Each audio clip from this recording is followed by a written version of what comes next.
Yang membunuh sebuah negeri bukanlah perang, tapi ketika orang jujur mulai dianggap berbahaya. Di sebuah negeri yang ramai dan sibuk, hiduplah Abu Nawas, seorang lelaki yang dikenal cerdas, tapi lebih dikenal karena kesederhanaannya. Ia bukan pejabat, bukan orang kaya, dan bukan pula ulama besar yang selalu dikelilingi murid. Ia hanya seorang manusia biasa yang gemar mengamati kehidupan. Setiap pagi, Abu Nawas berjalan melewati pasar. Ia melihat pedagang berteriak menawarkan dagangan. Orang-orang saling mendahului. Sebagian tersenyum, sebagian mengeluh, sebagian lain memaki nasib.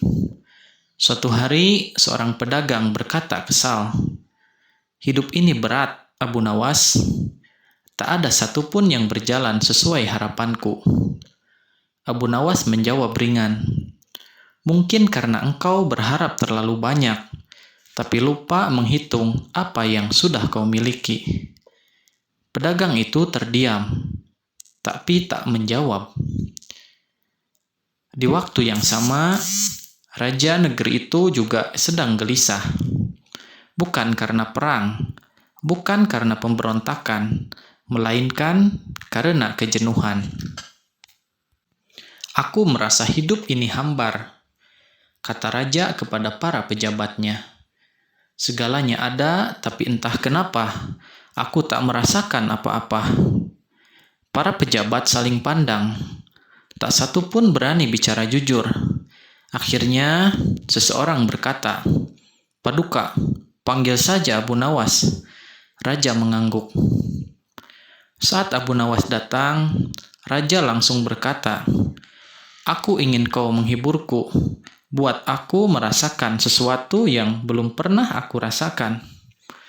Abu Nawas menatap raja lama, lalu bertanya, "Paduka, bolehkah saya bertanya lebih dulu?" "Tentu. Kapan terakhir kali Paduka merasa takut?" Raja terkejut. "Aku raja, aku tak perlu takut pada siapapun."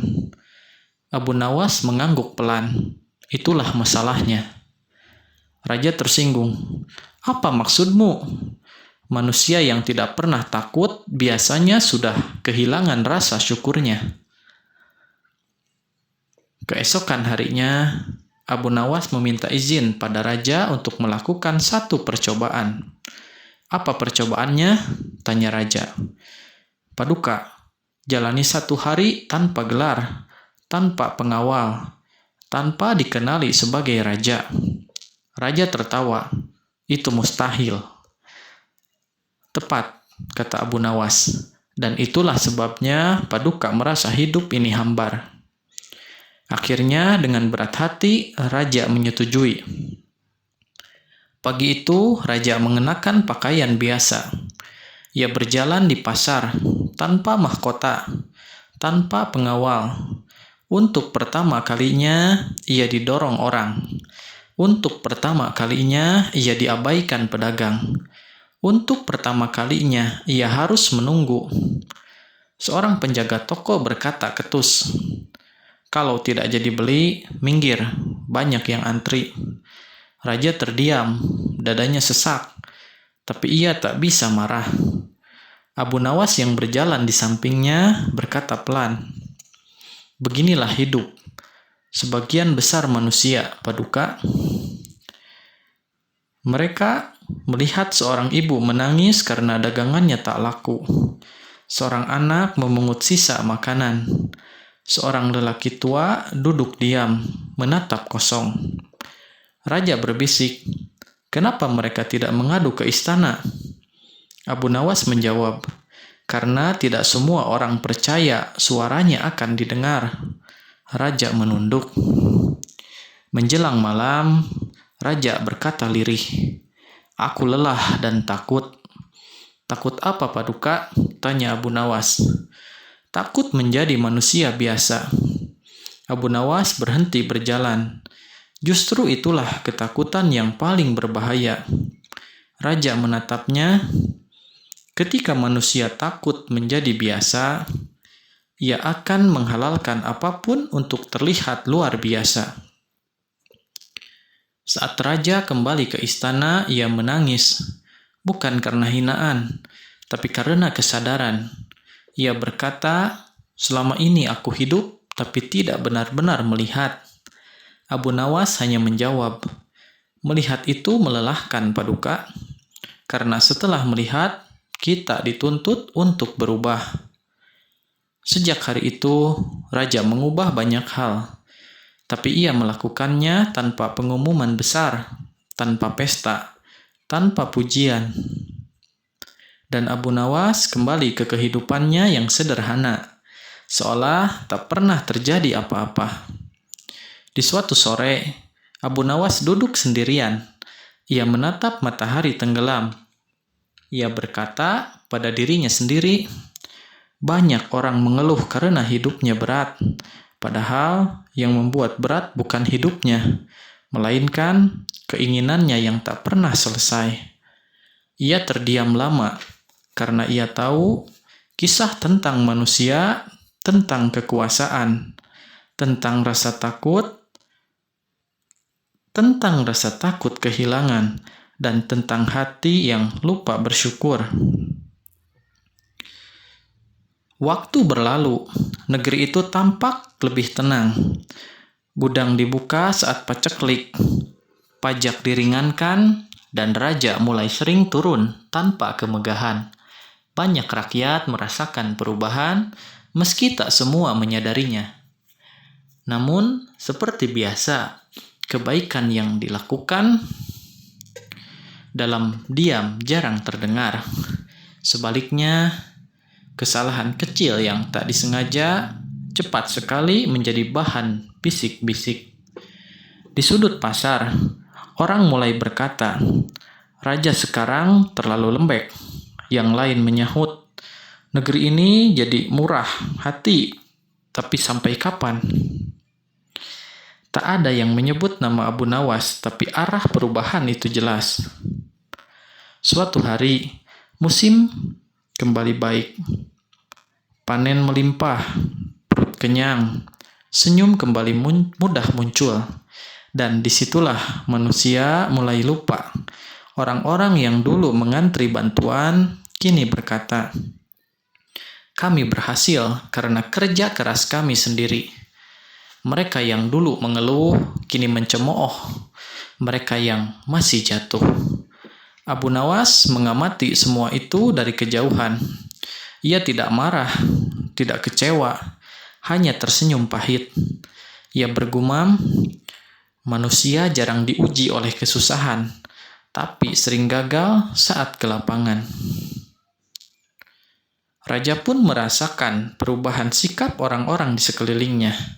Nasihat yang dulu jujur mulai berubah jadi pujian kosong. Keberanian berkata benar mulai tergantikan oleh kepentingan. Suatu malam, raja memanggil Abu Nawas. "Aku merasa sendiri," kata raja. "Padahal istanaku penuh manusia." Abu Nawas menjawab tenang, "Kesendirian, Paduka, bukan karena kurang teman, tapi karena terlalu banyak yang ingin aman."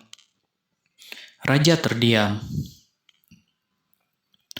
Raja berkata lirih, "Ajarkan aku satu hal lagi, Abu Nawas.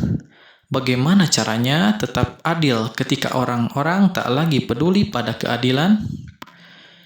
Abu Nawas menghela napas panjang.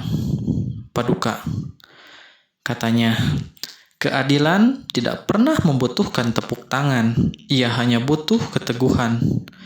Raja mengangguk meski wajahnya berat.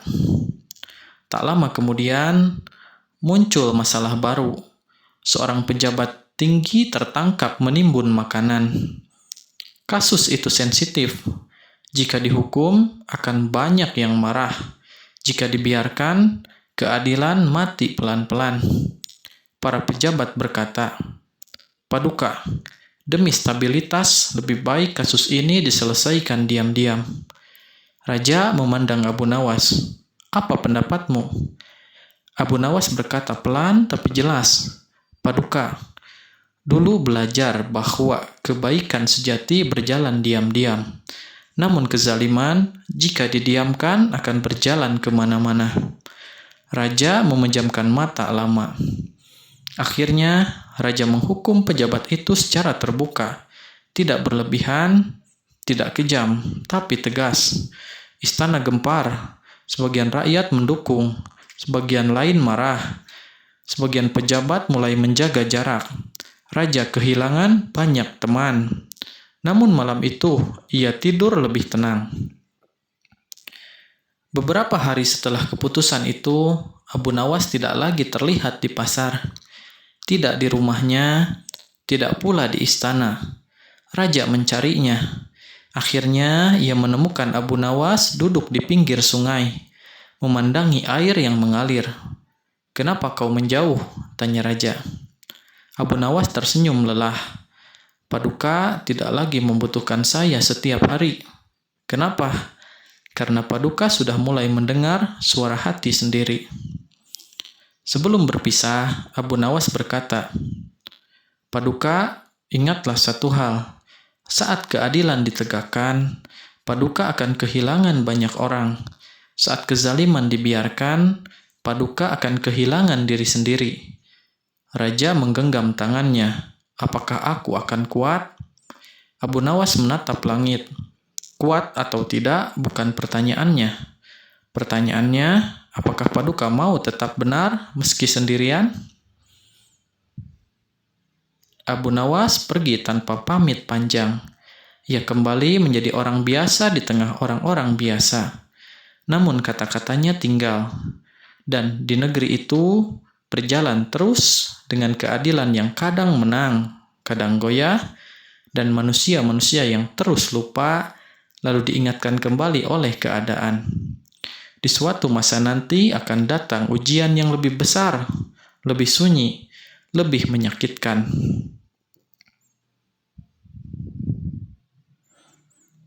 Musim kembali berganti. Negeri itu masih berdiri. Istana masih megah dan hukum masih ditegakkan. Namun ada sesuatu yang perlahan berubah, bukan di luar, melainkan di dalam hati manusia. Orang-orang mulai patuh, tapi tidak lagi tulus. Mereka menaati hukum, tapi menyimpan kecewa. Mereka diam, tapi tidak sepakat. Keadilan memang berjalan, namun kebenaran yang tak disukai selalu menumbuhkan kebencian yang tersembunyi.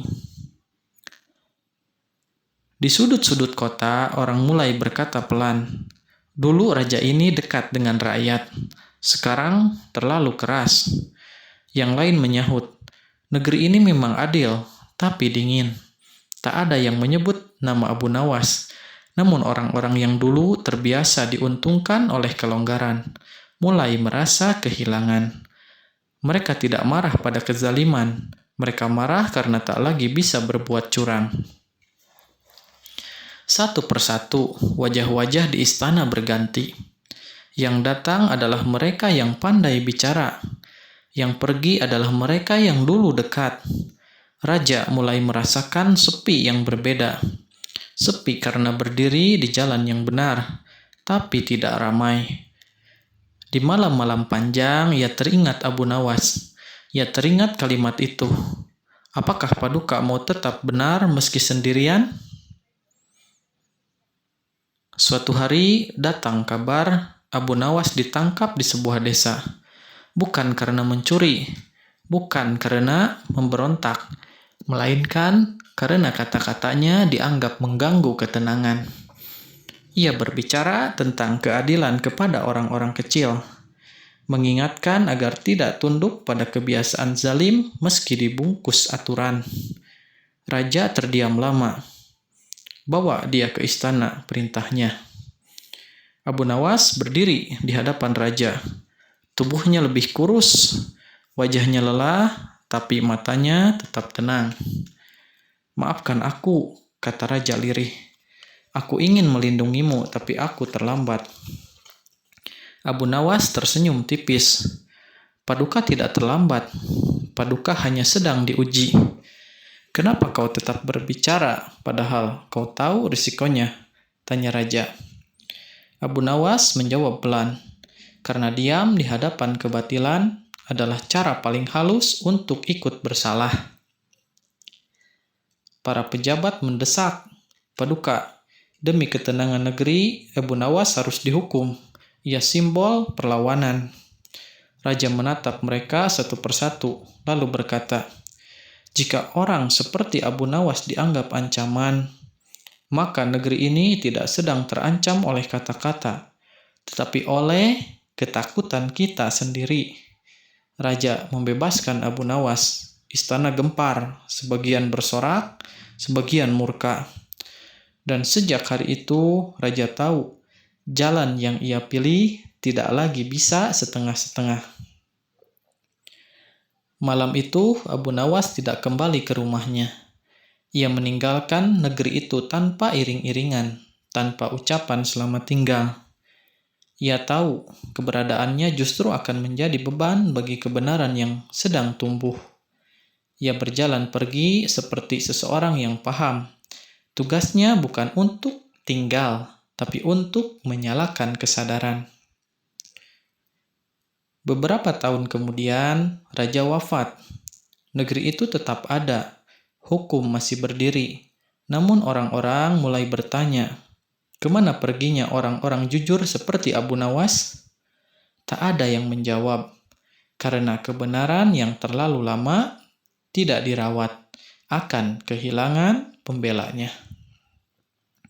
Dan sejak saat itu, orang-orang mulai mengerti satu hal yang terlambat, bahwa kejatuhan sebuah negeri tidak selalu diawali oleh kezaliman besar, melainkan oleh kebiasaan kecil untuk diam, memaafkan yang salah, dan membenci orang yang berani mengingatkan.